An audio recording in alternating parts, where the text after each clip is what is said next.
Well. What's up, everybody? What's up? What's going on? Welcome to the huddle. Ah, yes. Wow, what an amazing day, y'all. What an amazing day that we have had.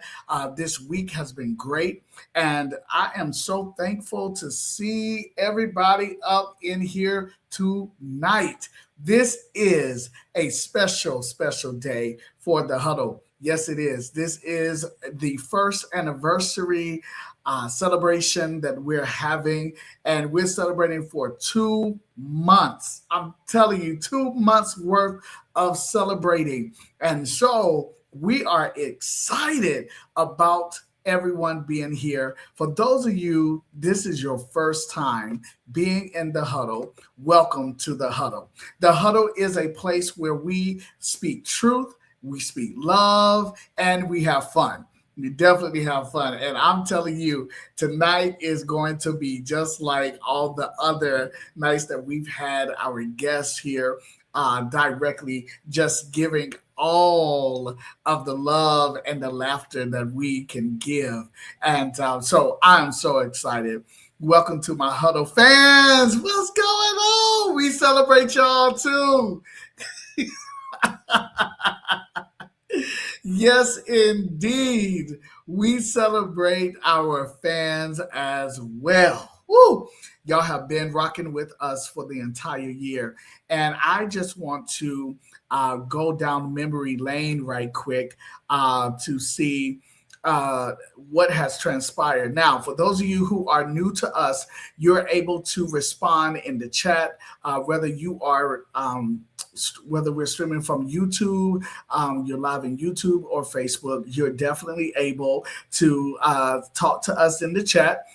We definitely want to bring forth our Huddle fans, but y'all remember a long time ago, this time last year, I want to share with you what happened. Do y'all remember this right here?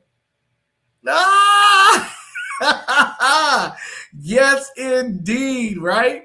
I'm telling you, this was a moment in time where y'all celebrated me and y'all were so thankful that the Pivot magazine, the editor, Lenore Lassiter, literally said, "Hey, Mike, we want to feature you." And so, y'all, this happened last year, and this was the start of the huddle. Man, and we were talking about men's mental health in the month of June. And so it gives me great honor and privilege to be able to say that we're going to continue this thread about speaking to men's mental health. And I am so thrilled about our guest tonight that is going to be amazing. And y'all got to talk to the guests because y'all know how we do with the Huddle fans. But let's see who is here today. Let's see who is here with us, our Huddle fans. Oh man, what's up? Yes. Felicia, it is so good to see you. Thank you. That is my beautiful wife. I'm so excited to see her. Oh, Dr. Harris, greetings, sir. It is good to see y'all. What's up, Pastor Matthews? What's going on? Good to see you. Man, Huddle fans, y'all are out there today. Okay, now see, I figured somebody was going to be able to catch what I was doing. Yes, the Hurricanes all day long. We're going to win the Stanley Cup, baby. We are going to win it, okay? So I'm excited about it. What's going on? Hello, dear good friend. Good to see you. Wow. Oh, man, we have so many great people here today. So listen, we want to make sure that everyone knows when the next episode will be. And so my team has placed it on the screen here. Our next episode is going to be June the 26th. Y'all, it's going to be Michael and Friends. So you want to be in here, y'all. I already know it's gonna be wild. So you want to be in here. So Michael and Friends will be here I'm about to say tonight. which is one of my friends tonight. But Michael and Friends episode will be launched on Friday, June 26th, 2026 at 8 o'clock Eastern Standard Time. And so definitely please be in the place. Let your family and friends know they need to join in the huddle, okay? Oh my gosh. So, with that being said, I think we do have some more. Did my team say we have some more? All right, what's going on? Okay, Abigail, good to see you. Thank you so much for tuning in tonight. Oh, yeah, that's right. That's right, Daddy Harris. Champs all day long, baby, all day long. Okay, we got to go into a quick commercial break. And y'all, after this, we're going to bring up our special guest. So stay tuned. Here we go. I'm so excited, man. He's going to be so excited. Listen, you don't want to miss it. We'll be right back. Hey, Huddle fans, got something on your mind? We want to hear from you. What topics are you craving? Email us, thehuddlewithmichael@gmail.com. Elevate your life vision. Thrive with us in the Huddle with Michael. We are live every other Friday at 8 o'clock p.m. Eastern Standard Time on YouTube and Michael Fulton's Facebook page. Email us your topics at thehuddlewithmichael@gmail.com. And yes, we'll see you in the huddle. All right, and we're back. Oh, man. Woo. Again, we are directly here on YouTube. Please like, share, and subscribe on YouTube so that we can be able to even touch people's lives all across the world. And hello to my Nigerian friends. We're so happy to see y'all. Y'all are up at 4 o'clock right now. And so 4 o'clock in the morning. And so they're up with us as we are celebrating the podcast. So again, we are on YouTube here, The Huddle with Michael, YouTube. Like, share, and subscribe. All right, now, this is the moment that we've been waiting for. Okay. Okay. So with that being said, let's give this young man right here is a total inspiration to many people. And I am so privileged and so honored that I have the opportunity to know him, to know him. So that's all I would say. And he's going to introduce himself. But for right now, let's bring on our stage tonight, Mr. Leo. What's going on? What's up? What's up? Yo, Leo, it is so good to see you, man. How you doing? Pretty good, pretty good. How about you? I'm fantastic. Hey, you see what I got on, right? I know. We got to go on. Let's go. We're bringing the cup. We're bringing the cup home.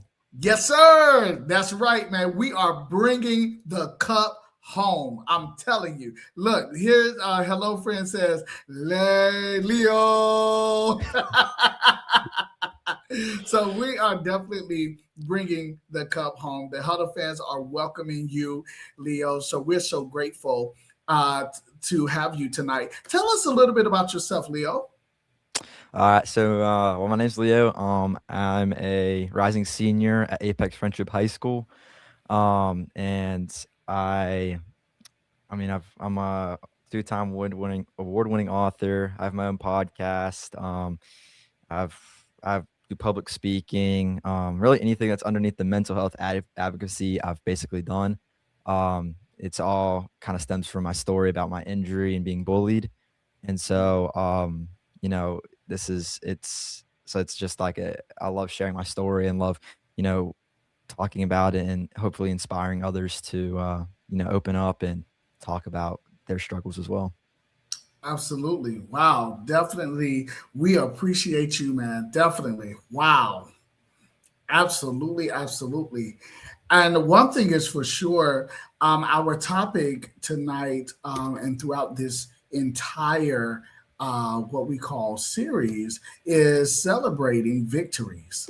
And so we are definitely excited about what you have to say and what we are going to receive from you.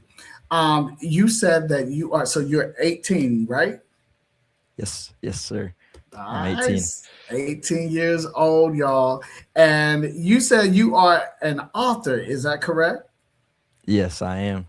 Hey, come on. I see 18 years old and you're an author. I'm telling you, this dude right here, we got to give it to him. That's power right there. That's power. And I'm going to tell you, um, Leo, we're going to dig into how you overcame so many different things. And so I'm getting ready to be smiling from ear to ear because we are literally talking about the next generation. You are part of the generation that have experienced not only COVID, but experienced, as you said, okay, bullying, the depression, the anxieties, and for you to be 18 years old and to have books out to encourage many people, not only the old folks, but also the but also the younger generation, the young people. I think that that is very, very spectacular. So one thing that we're going to do directly before we dig in, we're going to look at what our Huddle fans are saying about you. Oh my goodness, man. So here we have, of course, we have Mr. Dr. Harris. He is saying amazing to you. Felicia is saying amazing. I'm telling you, intelligence at its best. Okay. Okay. I'm telling you, y'all are in for a treat. And yes, Shadow, y'all are in for a treat. This is what we're talking about in helping. And we have Charlotte Peak City Sitters.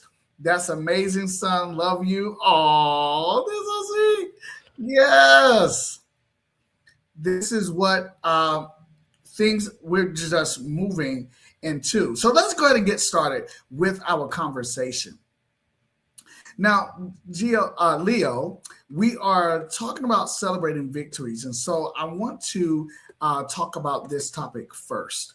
And Huddle fans, you already know if you have something that you would like to add or ask our guests, respectfully, you definitely can and go with that. So, Leo, as we talk about finding your purpose through pain, you stated previously that encountered bullying, depression, and things of that nature.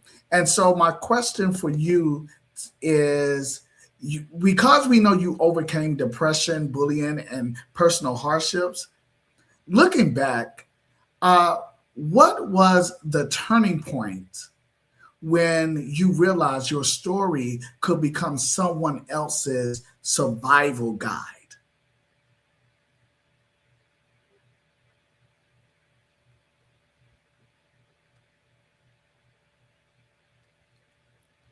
I think Leo got stuck in the technology. Leo, you still with us? Bro, wait, can you hear me now?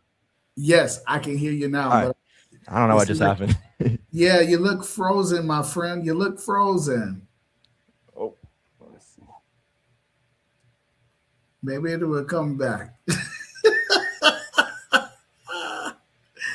Oh my gosh. We'll work it out. Can you still hear us? Yeah, I can. Okay, all right. We're keeping it going. We'll keep it going. So, we're talking about finding your purpose through pain and understanding that all of us have endured pain. We've all gone through some pain in life, and I think we're maybe having a little technical difficulty here. Where is he at? Okay, I think he's coming back. Yeah. Okay, Leo, we All see right. you. There we go. There we go. All right, there it is.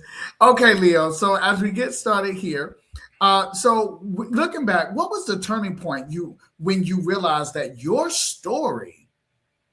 about depression, bullying, that your story would become someone else's survival guide. What was the turning point in that? Um, I mean, I do think about this question a lot, honestly, because I feel like there's not necessarily a single moment that kind of made me like realize that my story could be someone else's survival guide. Mm-hmm. Back in September of 2024, that was definitely my lowest moment. I was that was when I was dealing with like the worst of the depression. You know, all the years like the being bullied back in middle school, my injury and all that stuff. It kind of just started to unravel around me, and I started losing like control about around myself. And Mm-hmm. so that's when I was kind of at basically rock bottom. Mm-hmm. And for a long time, soccer was really my identity. And, soccer was everything to me. That's what I thought I was going to do for the rest of my life. And so, when I lost soccer, I lost myself. And Wow. so, you know, when you get to rock bottom, you kind of have two choices. I feel like you either let the pain consume you or you battle it out. And, it's a hard choice to be there because, you're kind of like, you don't want to battle it out because, who wants to battle, yourself over and over again, facing your fears and all that. Cause that's a terrifying thing. And, Yeah. it's always easy to take the easy way out. But, if you want to get better and you want to make that jump out, you have to face yourself and your battles. And so, so for me, I realized that, most days I was just trying to survive rather than, you know, just like hanging or like not doing anything, I guess. I think each day is almost, a strength in itself. I always emphasize that, waking up each day and, going through each day is strength in itself. And so, Mm-hmm. when I started, after that September, like STEM and I got my first surgery done, um, I started to start journaling. And so, like we'll touch on it later, but like I started journaling and then I started writing. And then, after everything started coming together, like the Mm-hmm. podcast and everything, I realized, all these people who said that, like, I got all these DMs and all this stuff saying that how much, this has helped. And that's when I realized that, everything that I'm going through, has a purpose and it has meaning and it makes impact in some way or some form, even if our stories are completely different. Just knowing that someone else is going through something similar, I think it's just, it makes all the difference. Mm-hmm. And so I just think, everything that I've built around it, it ended up being someone else's survival guide, and it's just been an awesome journey so far. Oh gosh. Woo wee. Yes. One thing is for sure that sometimes we don't really see how beneficial and rewarding us dealing with issues will be for others because we do take it personal, right? And we do say, oh, I can't believe I'm dealing with this. I can't believe I'm dealing with that. But I mean, from a young age up until now, you have really, I like what you said. You said, every day is a strength day. That's powerful for an 18-year-old to say. I'm looking for old folks to be like, yeah, every day is a strength day. But for you, but for you, you really, really embody what it means to have overcoming power on the inside, right? And so to have that is really, really powerful. I want to even dig a little deeper with you. Let's talk about this next topic dealing with team building because you said something that was very key. You said people started to DM you, and these people said that what you put out to the world, your experience, your journey, what you put out to the world, is helping so many people. And so we're going to talk very briefly about team building, mental health, that community of teenagers, because sometimes people would say, hey, Older people, they have situations. But I think we know now that mental health is real for teenagers. And so, what would you say? Let's talk about you're in high school, and I know you see so many different young people. So, my question would be, what would you say to a student who feels like nobody understands what they're going through? Um, that's also, I think, also a really good question. I've got that asked a couple times, by just, adults in general. And I think, honestly, I think each person has their own story, and I think it's important to know that. Mhm. Not every story is different. Some people could have, gone through sports injury, but the recovery can be completely different, or, you know, they they could have just been like overall strength, more strength mentally. And so even Mhm. for instance, for me, like I think, for a lot of teens who are going through something like mental health wise, is that, they feel alone a lot of the time. And that, I think, and for instance, like for me, like when I was in a room, like when I was in a room full of people, and I just felt like, even with people like talking and all that, I just felt like I was just nothing at that point. And I think a lot of Mhm. teens can relate to that, is that, you know, for instance, a birthday party, that's a day for you. And, I remember my, like, I think it was my 16th, 17th birthday. Mhm. Um, and that's 16th. And, this is for me. And I just like all these people are around here, and, around for me. And, it's just at that point, like I still felt isolated. I still felt like I was, there's nothing for me to do anymore. Mhm. Um, and so I think also, I think, like I said, stories are very important. Like each story is different. Um, and when I was struggling with all like the bullying, depression, and lost a future that I thought I was gonna have, I did convince myself that, you know, no one could honestly understand what I was going through. And, Mhm. a lot of parent, or a lot of people, older, would come up to me and say, "Yeah, I know what you're going through." And it's like at that point, no, you kind of like, no offense, like I love all the support that I got during that time, but like, Yeah. it's like you guys, the adults are a lot older than me, and at this time it's a lot different. Mhm. And so it's just, I think at that point, it was hard to hear from adults that, Mhm. that they've gone through something similar, you know, because, it's been such a long time. And, but, like, I think one of the biggest lies, mental health comes with, is that it says that you're alone, because, there's always someone that will care for you. Even if you feel like there's no one there for you, there's Mhm. always someone that's caring. And I was fortunate to have an amazing family behind me through, everything. And so, I knew I had, that's why, like, in that September time, I didn't give up, because, I knew I had the most amazing support behind me. And, for someone that might not feel that way, there's always someone that cares, whether that's school, whether that's, you know, just a teacher, or, counselor, or anything like that. There's always someone that will care and always be there for you. Mhm.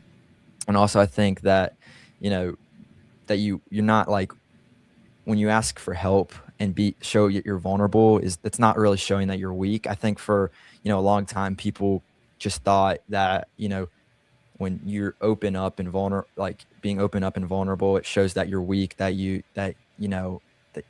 when you show your emotion, it's, a sign of weakness. And I think also that Mhm. correlates to a lot of mental health. But I think the real strength comes from when you're saying that you're not okay and that you want to get help. For Mhm. me, it took me a long time to realize that.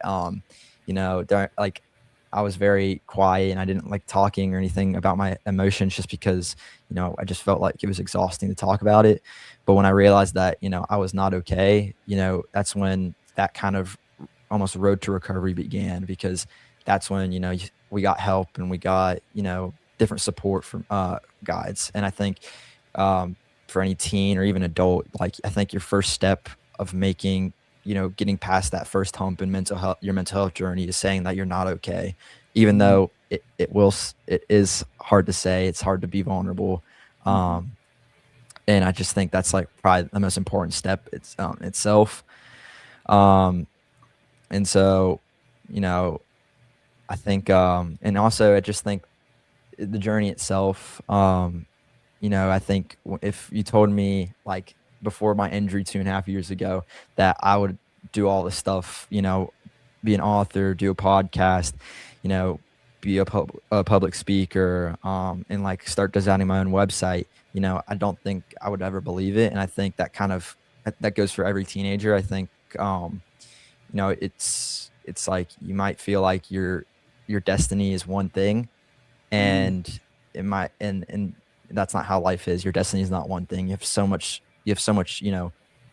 uh, there's so much other stuff out there for you to do. And, it took me a long time to realize that. And I think, for teenagers and even adults is that, your destiny is just not one thing, and you need to kind of expand beyond that. And so, yeah, like I said, I think, for teenagers struggling, like I would say one more, like emphasize one last point is that, every story is different and every person goes through a different story. But it's just about, um, basically just about like understanding that, each story is different, but also, coming together and, forming kind of a group and forming that mm. bond and help.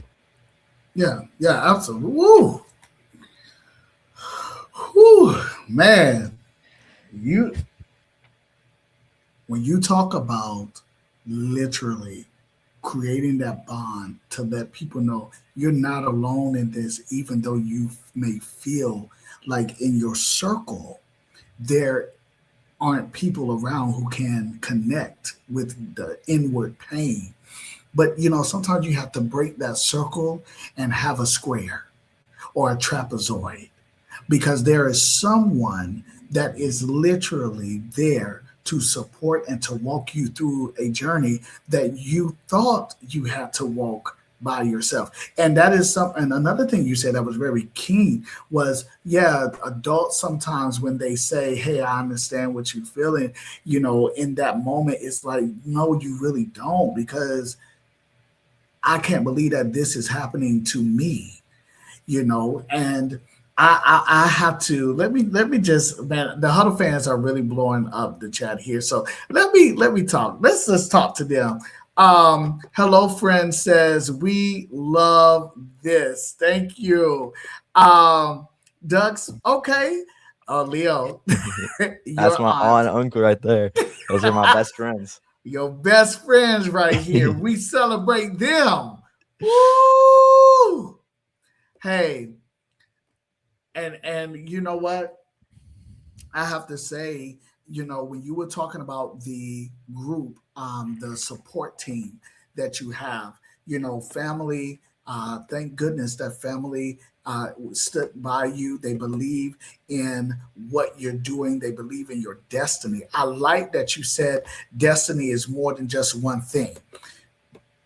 Sometimes I feel that we do get caught up into saying that, oh, this is just what I do and it's only that one thing. But there's so many different purposes in us.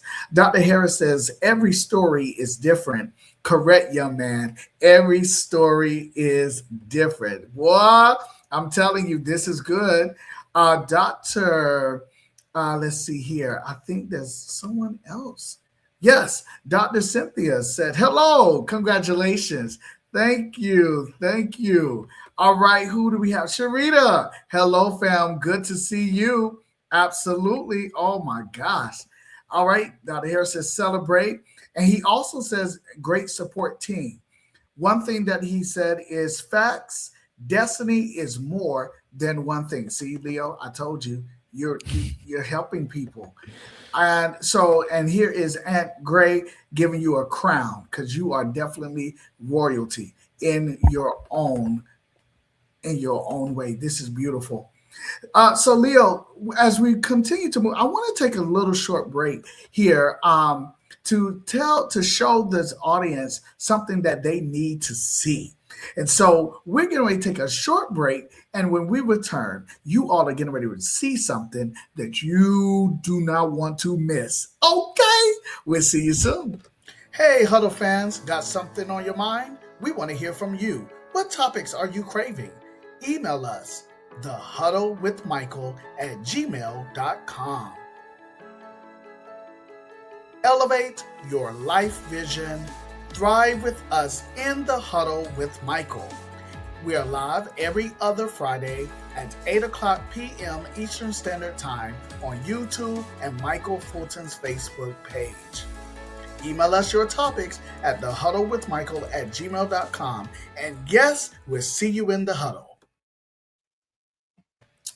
All right, ladies and gentlemen, as promised before, we are back. I want to share something with you all that I know that you all would love to invest in. When I say invest, I am literally saying invest. And this investment is worth it.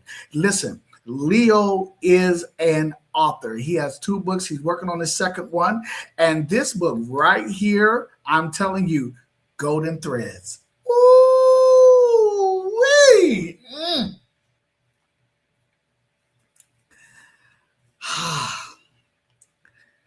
Leo, Golden Threads, the novel, my friend, my buddy. Listen, I downloaded, and yes, you can get it off of Amazon.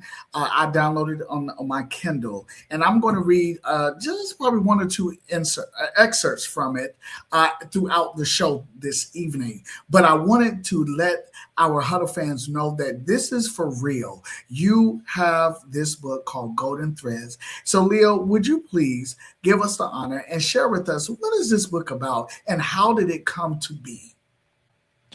So Golden Threads is well, it's my second book. My first book is it's a different book, but the this book Golden Threads is about me and my sister. So my sister is probably my biggest inspiration for basically everything that I've done.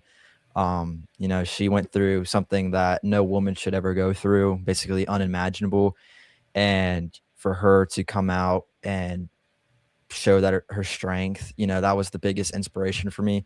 And that's Mm, really one of the biggest reasons why I never gave up is that knowing that she was able to go through the unimaginable and come out even stronger mm, and take a stand for everybody that's gone through something like that. That was just it was incredible to see even as a little brother. And I know she's asleep right now. She's in Greece, so like she's 7 hours ahead, and so I know she's not going to listen to this right now, but she is definitely my biggest inspiration. So this book basically is um, it's a fictional book. It's based on a true story. So it's basically about me and my sister's kind of childhood, and then mhm, also what we went through, and it's told in a fictional way to keep the privacy of my sister and others that were involved. Um, and so I just think and so that's just the reason why I made this book is, well, one, because I think my sister's story is something that needs to be shared. It needs to be brought attention mhm, of. And also, I just and it just was also for me as well. It's just sharing my story as well, and also kind of uh, you know bringing support to others, that are going through, something that my sister went through, or something that I'm going through, or something, similar. And that's the mhm, reason why we made this book, or why I made this book. And so, like, yeah, like I said, my sister, it is dedicated to my sister. mhm. And she actually wanted to write the book. She wanted to write a book, but she never had the time for it. And so I was like, all right, I'll finish it for you. And so Wow. um and so I well yeah, so I wrote it. And so yeah, it's just very it's a very, I think the purpose, the reason, like the way I wrote it is that it's very emotional, and it's kind of, I want people to be in the shoes of my sister at that time, and be the shoes that I was at that time. And so they can feel that emotion. They can feel what it was like to be in that moment, and feel like what it was like to be there during that time. And I think I hope that I made a very good job, or I did a very good job, compelling that story, and showing that, like, that very vivid images, and very vivid you know expressions. Y'all give this boy. Come on.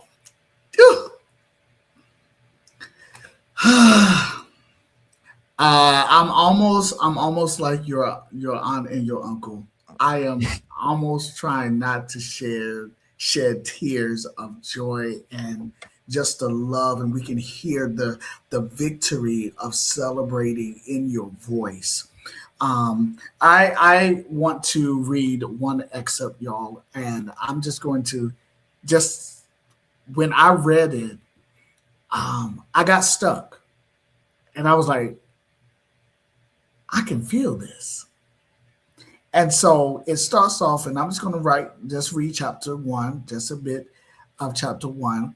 It says June 16, 2004, 5:12 a.m. That was the moment I first entered the world. My parents always told me I came fast, like I couldn't wait to start.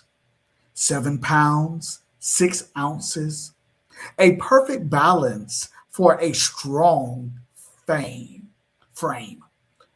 That sentence right there, I said, what? This, I got to read it again. 7 pounds, 6 ounces, a perfect balance for a strong frame. The phrase strong frame and perfect balance really gave me a visual that no matter what we deal with, we are overcomers and we're able to fit a perfect frame. May not be the way that we thought it would be, but our life in details fits the frame of life. And so then you say, my name, Zahava. I want to make sure I pronounce it right. What is that character's name? Sahava, that's my sister. It means strength in Hebrew. Wow. Zahava, strength. Ooh wee. Yes. And that is exactly what it says in the text. My name Zahava means golden in Hebrew, strength. My mom, Eliza, said it was y'all listen to this. Listen. My mom, Eliza, said it was a forecast, a blessing, a reminder that I was meant to shine. The next sentence says, I used to believe her. I when look, that's only in chapter one, like the first two paragraphs. You can literally feel the excitement about her coming into the earth, and then you can sense, wait a minute, what do you mean you used to believe her? That was the woman who prophesied, who spoke life, who gave you life and spoke life and said, you are a blessing, you are golden, you are strength. And then the next sentence, I used to believe her. Y'all, y'all, please, y'all go to Amazon, purchase the book, Golden Threads. Golden Thread. This is gonna be great. I am excited. Woo! I'm telling you, purchase the book. You will not be disappointed. And so, someone says here, such a great read, very well written, especially for someone so young. Absolutely right. Absolutely. Another Huddle fan says, this is so beautiful. Writing such wonders at such a young age is crazy. I know. I know. He is just amazing. I'm telling you, Leo, you are really doing some great things here. This person says, Huddle fan, Golden Threads is masterful and truly inspiring. Leo has a gift of drawing readers into the emotion of the story he writes about. I laughed and cried both throughout the book. Give it a read. Absolutely. We definitely will. Absolutely. Whoo, Leo. Wow.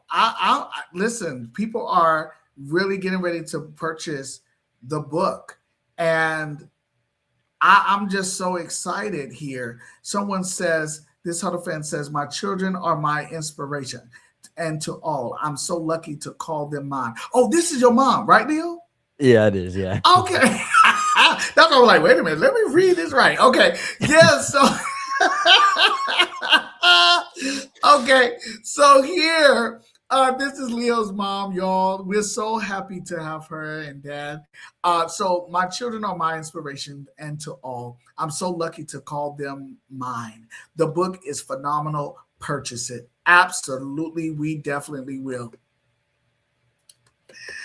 Hey, yo, what's up? Apostle Hines, great to see you, Desert. Good to see you.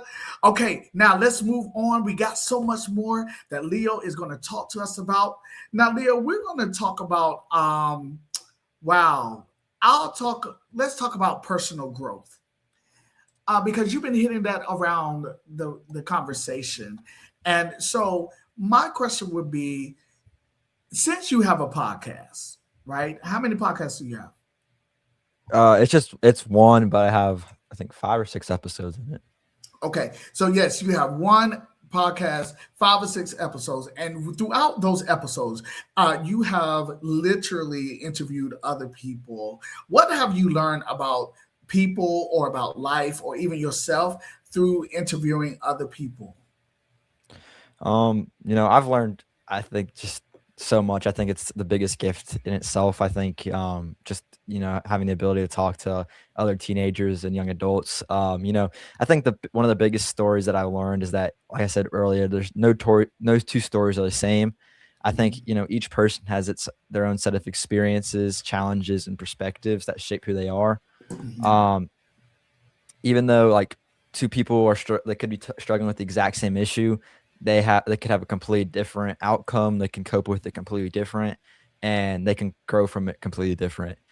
absolutely. And I think in my most recent episode, I had a good friend come on, and she shared parts of her story that she's never talked about, and I think it was incredible that she did that. In general, it was an incredible conversation. um, but no, like I started finding myself, reflecting on it after the podcast, because there was something that she said that, she talked about that kind of stuck with me. And I feel like might have been like one of the first times I like that really like kind of stumped me, because I'm like, usually I can like process it pretty quickly, but something about this, like what she said, like just stumped me. I think Mhm, what stumped me is that, she experienced like she never experienced something that someone would label as traumatic. She didn't go through a loss. She didn't go through an injury. She didn't go through you know anything that's really labeled as traumatic, but she still mhm. struggled, and she still hurt. And so Right. that conversation I will never forget is that there's not really a dramatic reason that you need to be struggling. Like, mental health does not discriminate. It Mhm, doesn't announce itself at once, and it will kind of mhm, slowly creep into your life until like you stop realizing it. mhm. And over time, you just you don't realize like that you're carrying, you can't explain that weight that you're carrying. And, Yeah. I just think how she struggled and she hurt, even though, she didn't go through something so traumatic, Mhm, like a loss or anything. And so I think what she went through and how she still hurt was just, another a really incredible perspective. mhm, Um, I think, I also like this is, I also learned not from, just in general, but also from, Instagram Reels almost, is that there was an Instagram Reel that kind of popped up a mhm, couple like weeks ago, and it's about, how, you know, these two guys are running, and there's one guy that's super happy, super excited, always asking, the other guy, like, how's it going? Like, just super mhm, pumped up and amped up. And the other guy, seems depressed and kind of answers like kind of, blah, because he seems depressed.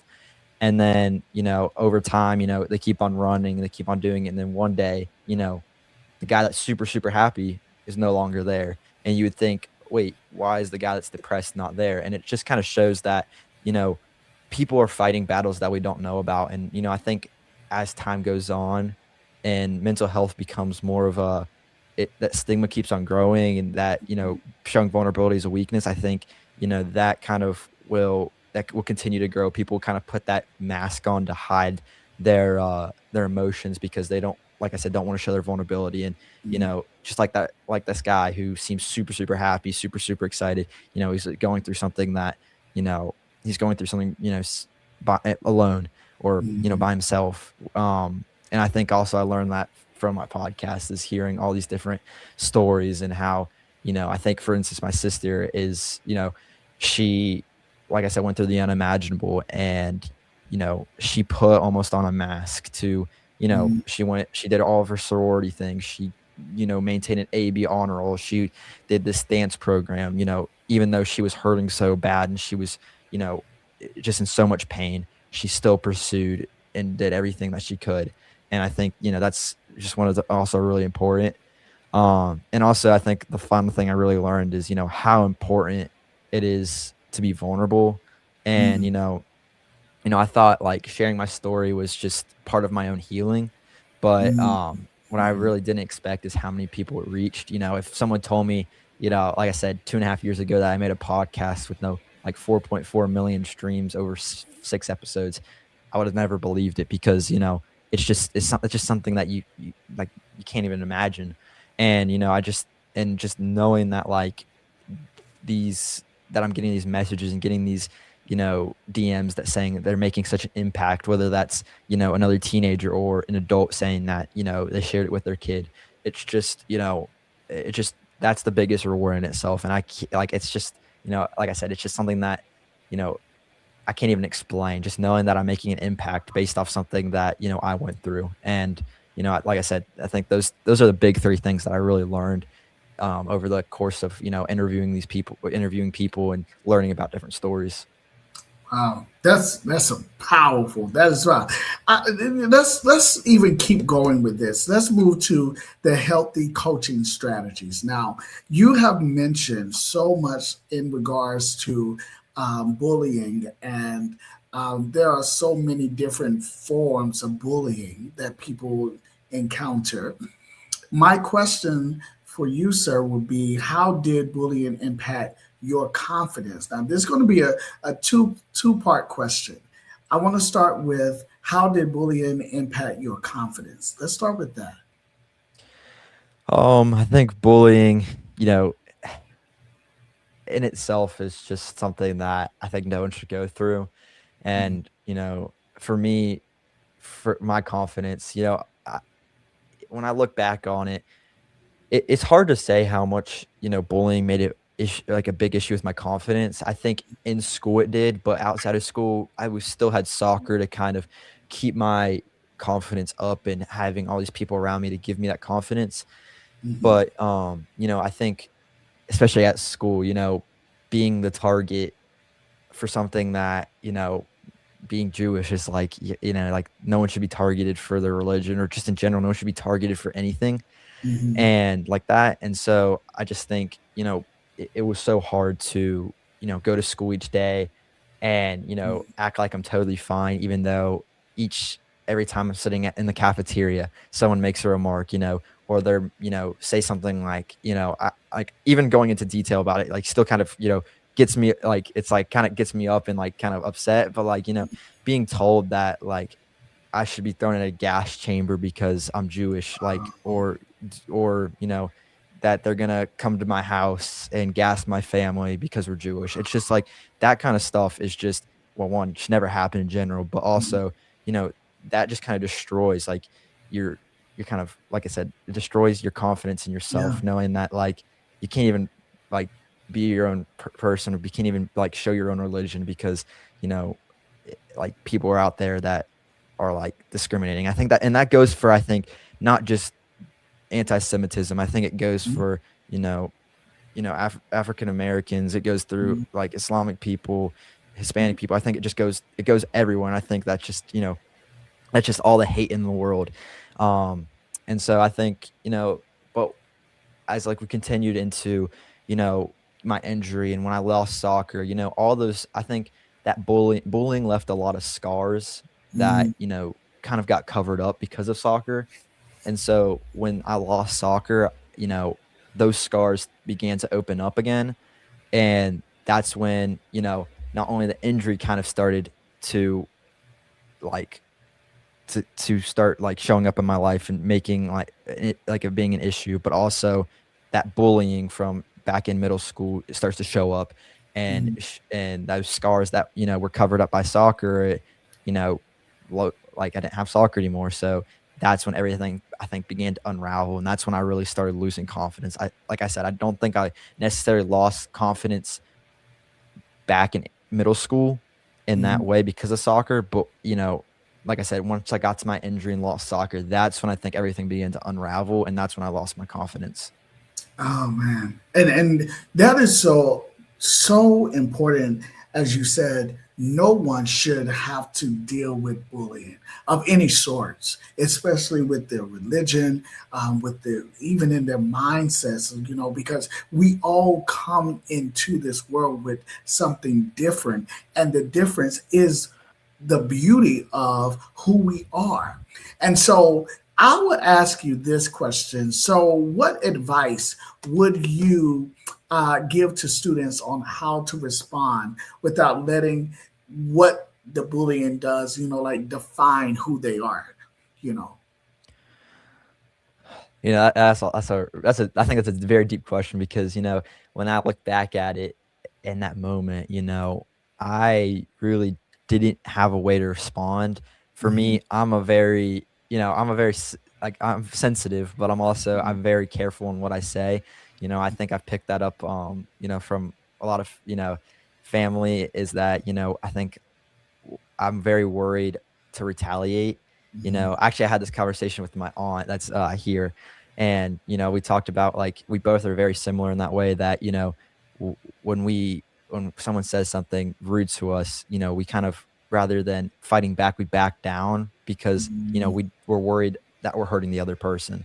Hmm. And I think, like you said, that is a hard question to answer because, during that time I backed down because, I didn't have really a way to retaliate because I was too worried that I was going to hurt the other people Hmm. than, even though they're hurting me.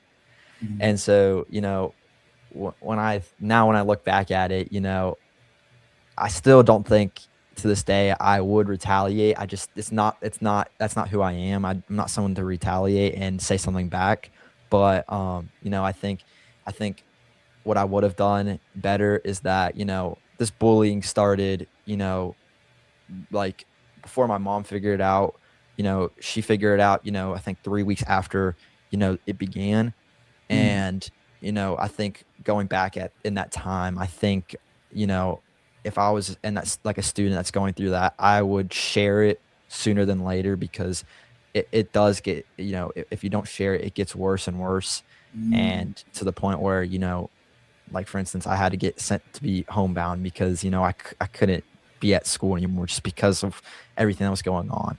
Hmm. And, I just think it's important for students that, could be getting bullied for whatever it is, seeking help, like seeking help as soon as possible. Cause I know how scary it is. Like I said, it took me, 3 weeks from me and my mom to talk about it because, I was so like, I just didn't want to share it. And, but once I did share it, even though the outcome wasn't what we needed, Yeah. it's still, we still got the help and we still got all the support from all these different people, all these different organizations. And I will say, like, if a student is going through bullying or even like I said, even an adult going through like workplace issues, I think standing up to or not standing up to it, like getting help before it gets worse is just, I Hmm. think, the biggest step that you can do in that situation. Absolutely, man. This wow. Let's give them applause for that now. Woo, ooh. You know, I have to say I'm proud of you. Uh, I'm trying not to get emotional here. Um, I'm just proud of you because what you're saying is, look, to the people out there. Sometimes you don't have the words, you don't have the language to express and to articulate what you're dealing with. And so within the circle or within the trapezoid or within the square, somebody has to be a watchman to see you beyond what you can't say and what you don't know how to say.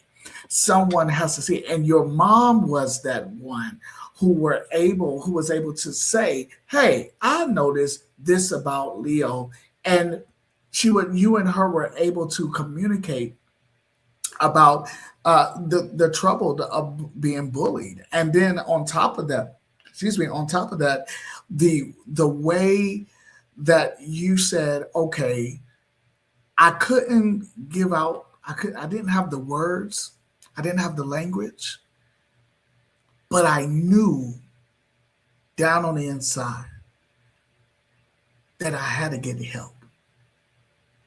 And I believe that that is where, and I'm so glad you said that even adults who are at the workplace, they experience bullying from, one way or another. And like you said, it's not about that you need to retaliate. It's about you need to seek the help that is there. Now, I have to stop here and give the Huddle fans some insight. You know, I found this young man. Somebody asked me, where did you find him? So I'm gonna let y'all know. I found this young man. I had the privilege to be one of his educators, and the fact that one day, Leo and I, along with his parents, we had a conversation, and I just remember at the end, and some of my Huddle fans, they know what I'm saying. There was such a power of revival there. There was such a power of inspiration to show that we as adults, we don't always see it, right? We don't always see it. Kids, teenagers, they don't always share it, but you have to be able to find a way to, number one, be a watchman, and number two, be a support. And so, Leo, I'm just so honored that I had the opportunity to see you in the frame that was almost, as I would say, that was broken and that was trying to be torn. And then, just like pictures, now the English teacher coming out. Just like pictures, you take a picture, you see the end of a thing.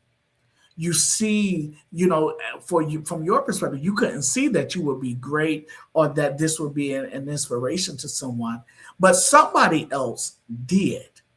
And that could have been your parents, your aunt, your uncle. Somebody saw that, Leo, you're going to get through this. Even in the dark times, you're going to get through this and you're going to help other people. When we don't see that, we are entering into a dark room. And that dark room is the development of what someone else can see about your future, even when you are presently dealing with the present.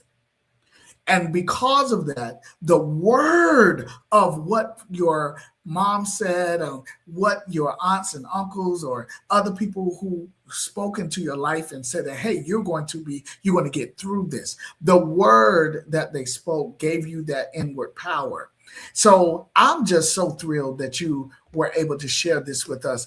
I want to ask you, as we shift gears, about your career, because you sound like you sound like you are getting ready to, man, like make a whole lot of money. I mean, you sound like, man, listen, I'm about to go to the next stage of my life.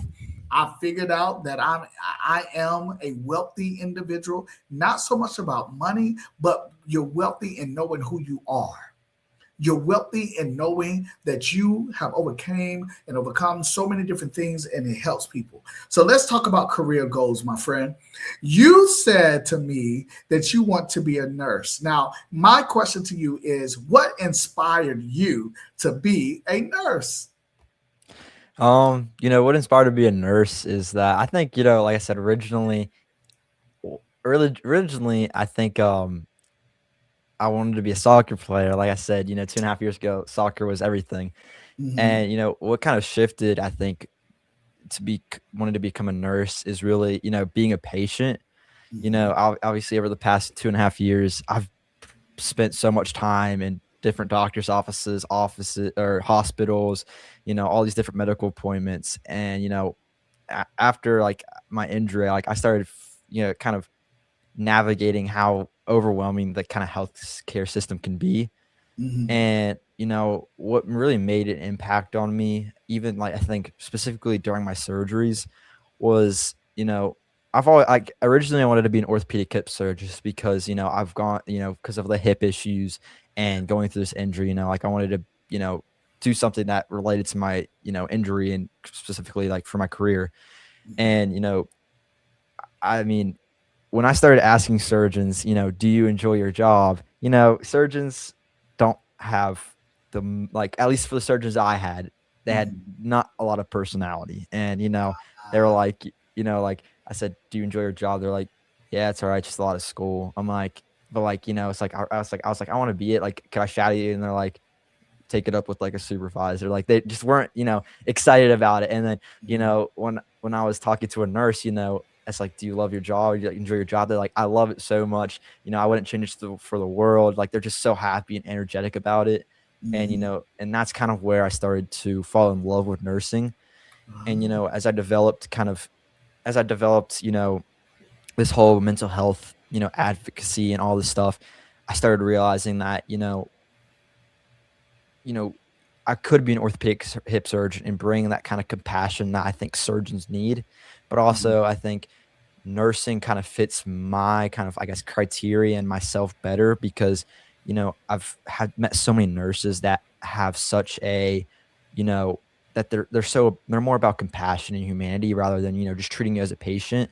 Hmm. And, that's what I want to do is like, I want to be that nurse that, I have this story that I've been through, and I wanna be that, nurse that can relate to the patients and can not always just be there medically, but also be there, as a person and treat them as a person because I think often in healthcare that, you know, patients I think people are all like, patients are off just kinda looked at as, a patient or, Hmm. just kind of like an extra like a record or something. But I think bringing humanity into healthcare can really make a difference. It can make such an impact on, just patients in general.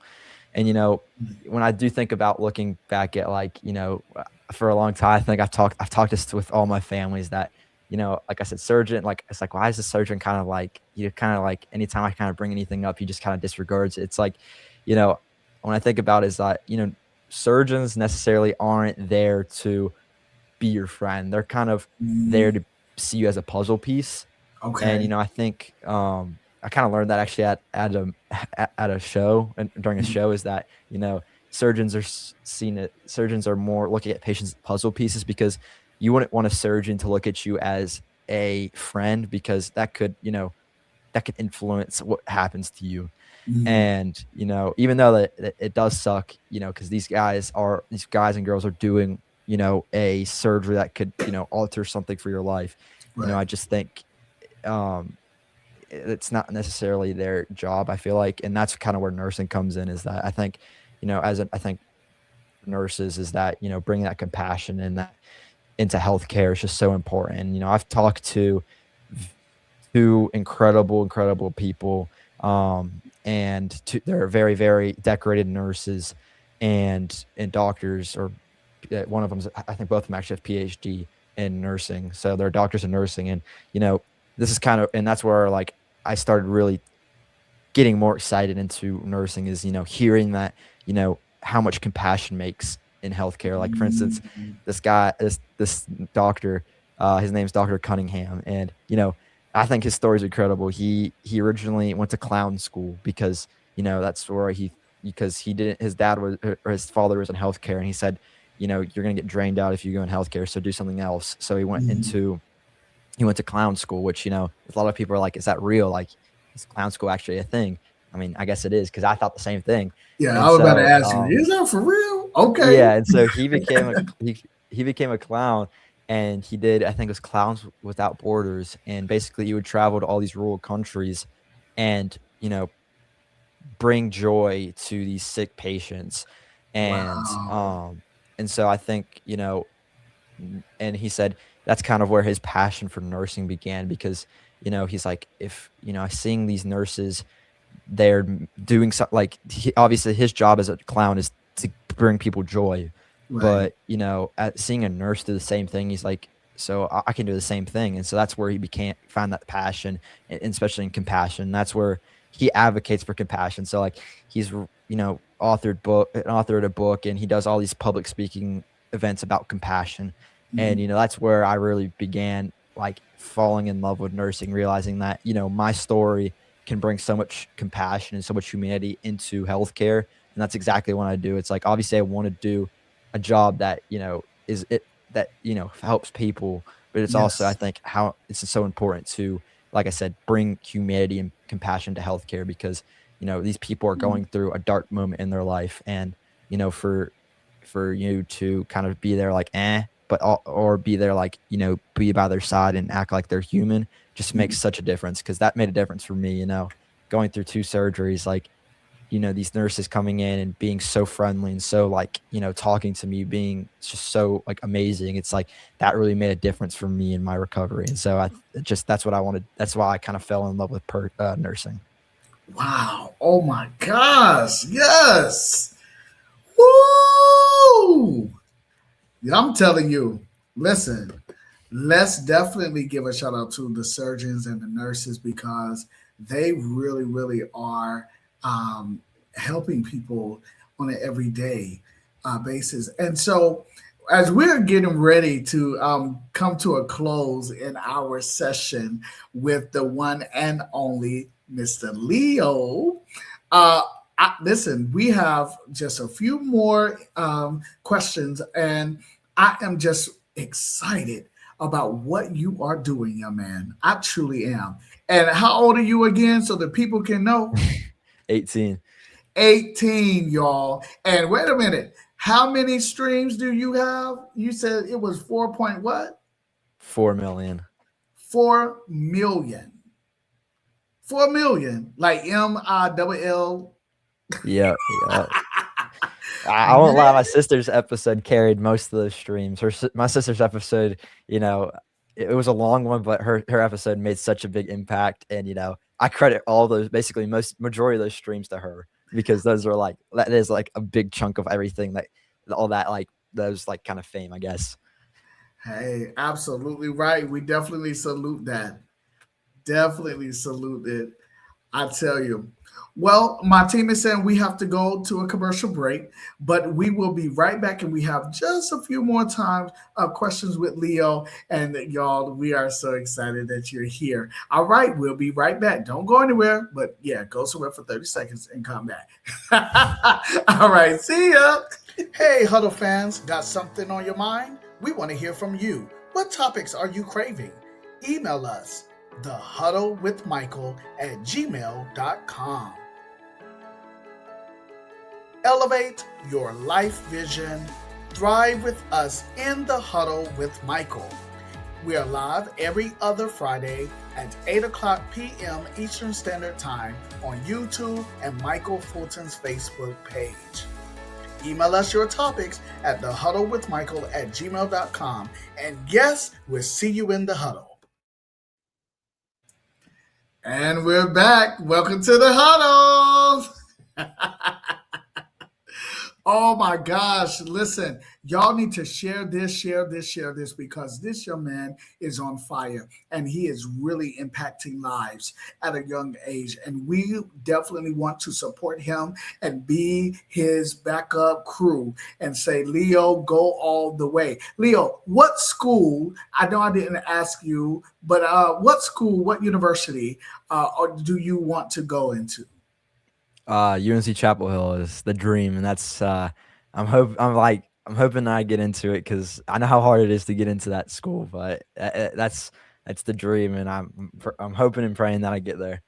Okay, well, definitely, we're going to be hoping and praying as well. Huddle fans, I'm definitely going to keep y'all posted because this young man is going to be doing great things in society, and so we definitely are grateful to have this opportunity at the age of 18 to say, Leo, we support you, and what your direction in life is going to be great. So with that, let's talk about self-reflect. And you have said this to us on so many different occasions when you think about what other people have said and so forth.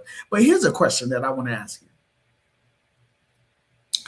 if you could sit down with your younger self, okay, because you know you 18 now, so if you could sit with your younger self during the toughest seasons, what are three things you would tell him?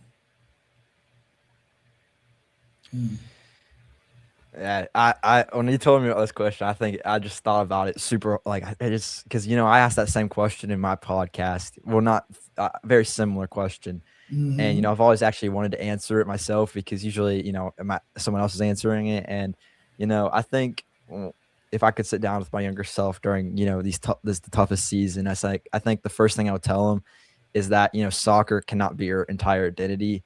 Like I mm-hmm, said, soccer for most of my life was everything to me. Every decision I made revolved around it. mm-hmm. All my friends came in from it. All my goals came from it, and Wow. all my confidence came from it.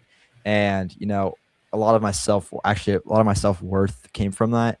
And Mm-hmm, I think that was actually the biggest problem is that when your identity is tied to one thing, it will take a split second for it to disappear. And that's exactly what happened to me.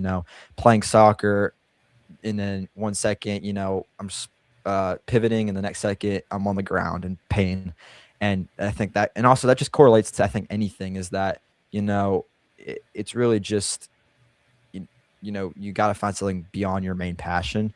right. And that's also something, for me it was an injury, and then for someone else it could be a relationship, a job, a dream, or someone that they love. And like I said, loss is part of life, and life is ups and downs all the time.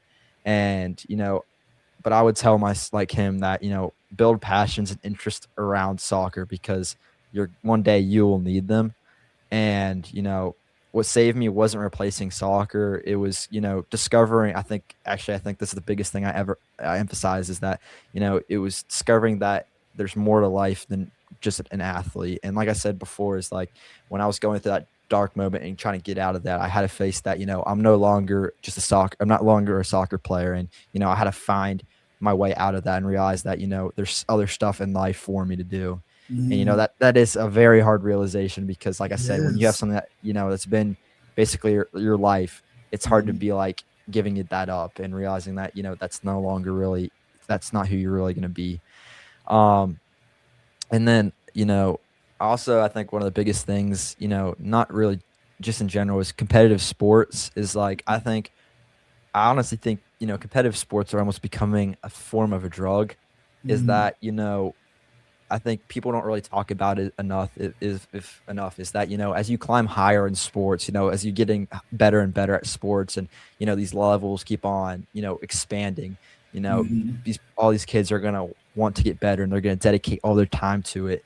And when you and you're just gonna keep on getting to that next achievement, and want to keep on proving yourself. And so when you hypothetically, if you make it to that next level, it's like almost like you're getting that high again, you're getting that yeah. success, just like for instance, someone that does like drugs. Obviously this is a completely different thing, but that Mhm, same kind of highs, like as you get higher in levels, and as you get better and putting all this time and effort into it, and you're getting better, that kind of high keeps on getting fed.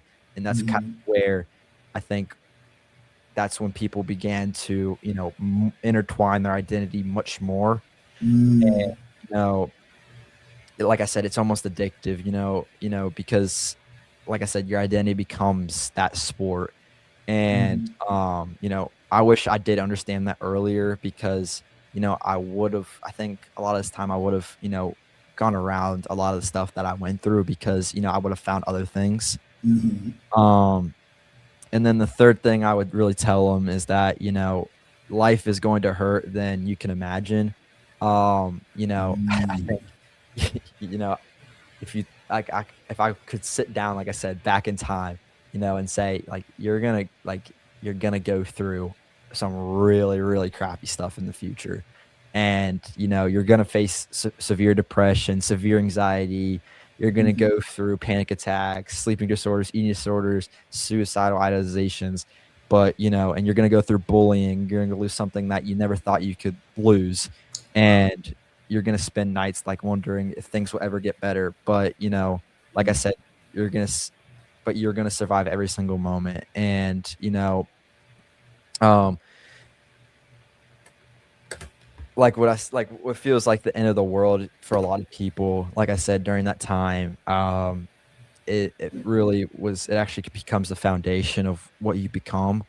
And, Mhm. I think for me, as an athlete, I still, to this day, I still instill a lot of the stuff that I learned as an athlete, keep using that resilience, using that determination to get better and to kind of keep on pursuing. And I think that's something that I would also tell my younger self is, even though you're going to lose soccer, you're still going to keep that athletic, mentality and that athletic, idea, because that does make an incredible difference when, you are going through these injuries and these battles. Wow. Oh my God. So when we're dealing with these things, we must have, like you said, hey, have a plan B as well, right? You can be all that you want to be, but in addition to being all that you want to be, make sure you have a secondary plan. And I believe that when people like yourself, you're making me even uh, be accountable of saying to, as an educator, saying to the people that I have, in my classroom, hey, you're going to go through some things in life that your parents cannot like stop. Life itself is a teacher, and you're going to have to learn how to navigate through life at times without holding a hand. Sometimes you just have to crawl on your own legs and hands to get to where you need to be.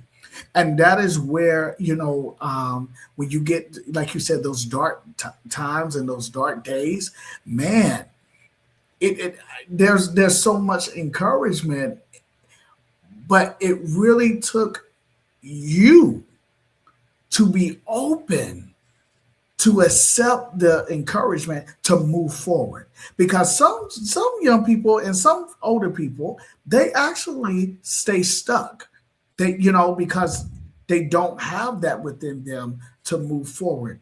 So I'm just very, I'm hearing what you're saying, and I'm reflecting on myself as well. You know, the three things that we should tell our younger self: you are going to go through some dark days. You know, you're going to go through something that you never even thought that you would go through. Hey, Leo, here, listen, you listen. Do you ever see The Lion King? Yeah, I saw, I think, the original. Yes, that's what I'm talking about. That's the best one. Okay. Look, and now I'm thinking about Simba, right? Simba is gone. He's a young Simba and just can't wait to be king, right? And then all of a sudden, the life that he know, that the life that he knew, it was totally gone. Him with his dad, totally gone. He didn't have control over that, right? He now is dealing with something that he never would have thought that he would have to endure. And then it caused him to literally leave where he was. Of course, we know Scar was there to do that, but we're not going to talk about Scar. But sometimes scars will lead you away from your familiarity so that you can be able to understand your true identity. Because when he left, you notice he saw Rafiki. Yeah, I've been watching The Lion King. So he saw Rafiki, and Rafiki said, "Collection, I know your father," right? And Mhm. so he was looking for that that strong identity to be able to go back and to reclaim the Pride Land. And I believe that, Leo, when you went through your scar and scars, It took you on the journey that, some people couldn't really go down with you, but you came back to take over the pride land. You came back to say, this is my rightful place in society. When we understand who we are, age is not a factor to that. Wisdom comes through that. You're because wisdom speaks through experience. And so your experience has really touched lives tonight. And oh my goodness, I am just, you have, who is this? Another Huddle fan, Pamela Peterson. Yes. All right. Absolutely. Look, my wife over here laughing because I'm talking about the Lion King. But yeah, I love the Lion King. I do. Um, and then, sometimes we're like, well, I can't wait to be king. Sometimes we get into a rush. Like, I can't wait to get grown. I can't wait to get a job. I can't wait to do X, Y, and Z. But we have to go through the process first. And so this leads us to the last question. I know, y'all. I know you don't want we don't want Leo to leave us. I know. But we got to get Leo this last question here. All right, let's switch gears. Here, we're going to talk about creativity. You ready? Yeah. All right, I am excited. I'm excited about this one. Okay, Leo. Speaking of movies, if your life became a movie, which actor would play you and why? So I actually, I thought about this for a while because I was like, I don't know, like I've watched so many movies, but I like, it's hard to kind of relate. Mhm. But this is gonna sound funny, but I think if my answer would be Lightning McQueen. What? Wait a minute. Are you serious? Lightning McQueen. Yeah, Oh man, you gotta explain Lightning that one, McQueen. buddy. So, like I said, it sounds very funny, but when I think when I look at Lightning McQueen, like this is kind of where I actually kind of started basing like my first college essay about this was, because Lightning McQueen. So, Lightning McQueen, for instance, the third movie, Mm, this is like I think the one that touches with my story the most is, mm, he's, he's winning, he's doing like racing. And that's for me, for instance, was, playing soccer in England. That's like the height of my career. He's winning all these Piston Cups. He's winning all these trophies and all these amazing things.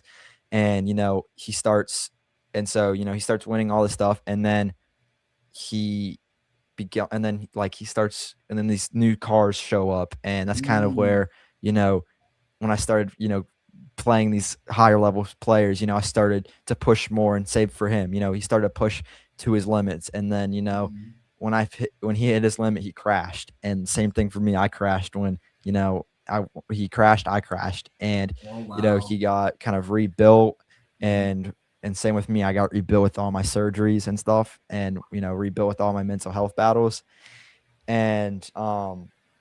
And so I think, like I said, Lightning McQueen is just very, I think, very relatable. And then, also how he also, later in the movie, realizing that he can't race anymore. And mhm, same for me, realizing that I can't play soccer anymore.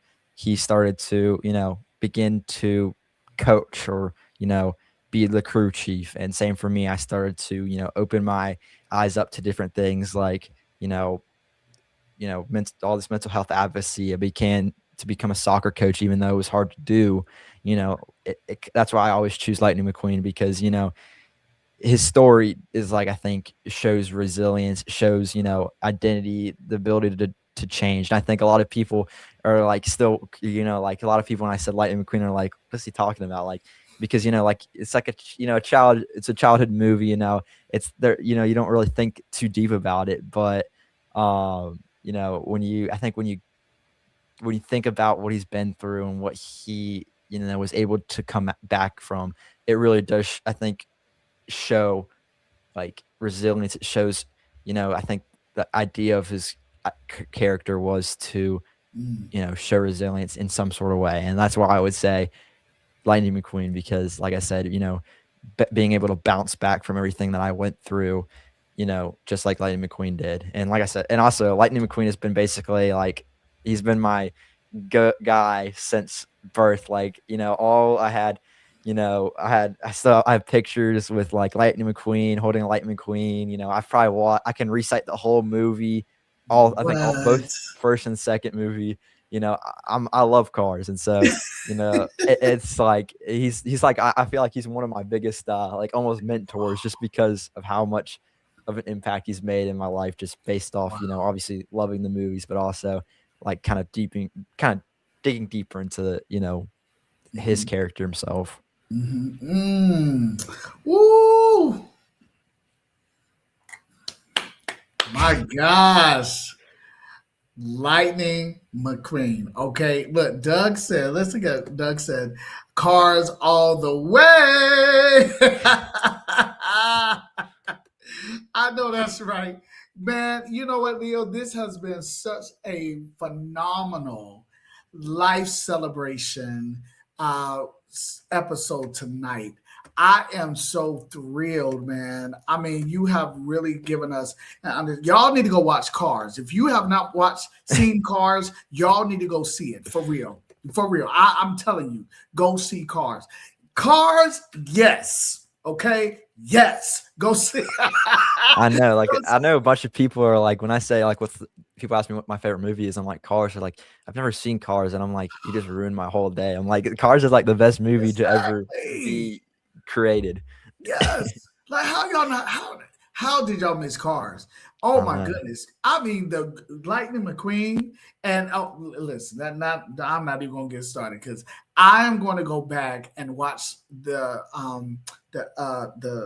other episodes of it because now you put something into my mindset that I'd never thought about. And that is Lightning McQueen, they talked about him. They looked upon him as if, oh, he's just a car, but he endured all of what people said about him. And he did have some low times. He did have some low days and like days where he just didn't feel like it. But then he went back to his purpose. Ooh, Leo, you got me. He went back to his purpose, and he had some people. He has y'all got to go look at it. I'm telling you, that movie is off the chain. He had some other cars to inform him and to support him through the pain. And this is why we're talking about finding your purpose through pain.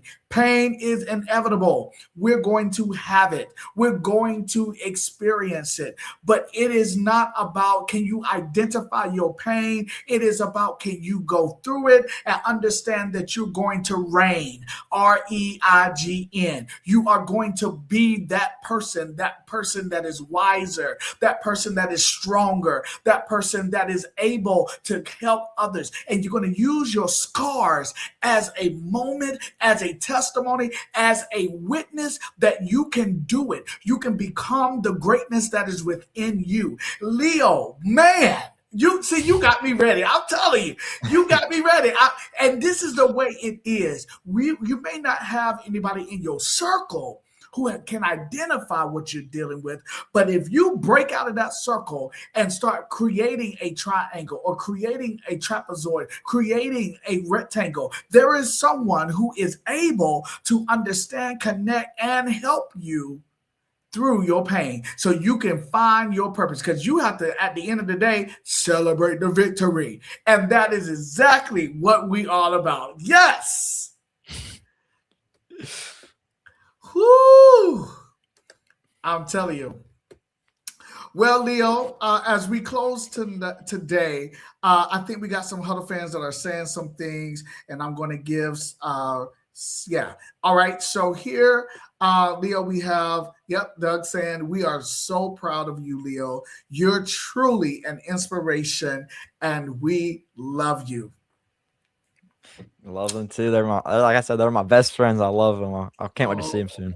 Oh, listen, I know they're gonna be talking about this episode. They were like, you did a good job, you know. Oh man, and this one cut you out. Exactly. Listen, I have to share this with y'all. So remember, please, Do not forget, y'all. Let's support Leo in his book called The Golden Threads. It is on Amazon, and you can also download it in Kindle. And there you go. Don't forget to support, okay? And also and also remember, I know we got my fans, so I'm gonna have to tell you, let's go Canes. We got to Yeah, definitely celebrate Canes because we are going to be in, so we're gonna take that cup, we're gonna take the cup, okay? we sure are. We So sure are. Let's go so Canes. yes sir, so go Canes. Listen, make sure y'all enjoy this evening. Remember, we are celebrating our first year here in the Huddle. We've been going strong for an entire year, and what great guest to start off with is an 18-year-old who has experienced life and has given life to others, and that is what the Huddle is all about, giving life to others.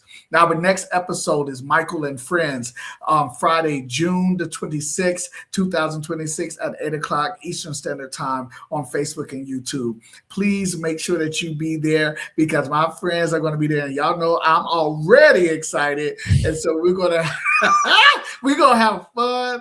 We are going to be laughing just like we did tonight.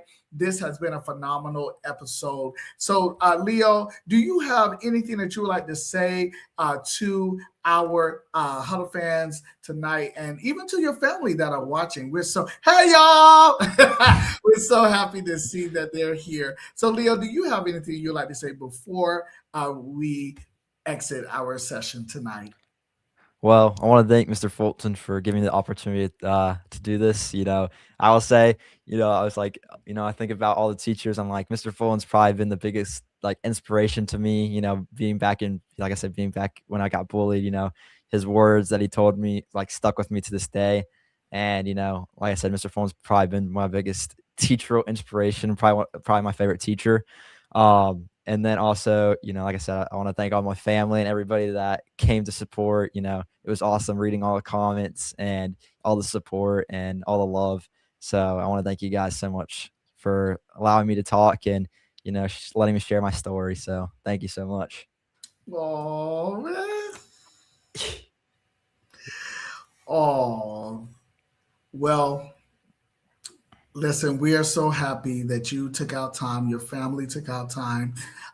Yes, y'all, this was one of my students that I taught. I was trying to wait to the end, um, and he really surprised me, sending me an email saying, "Hey, Mr. Fulton," and I'm just so happy that we are seeing the results of speaking life, even in the process of darkness. There is still light there because you know it is true. We're destined for greatness, but the process of getting there is different for everybody. But you just got to go through it because it's worth it. So, Leo, stay right there as we get ready to close. Y'all come back on the next Friday, Friday after next, and we'll see you soon. Have a good one. See you later, y'all.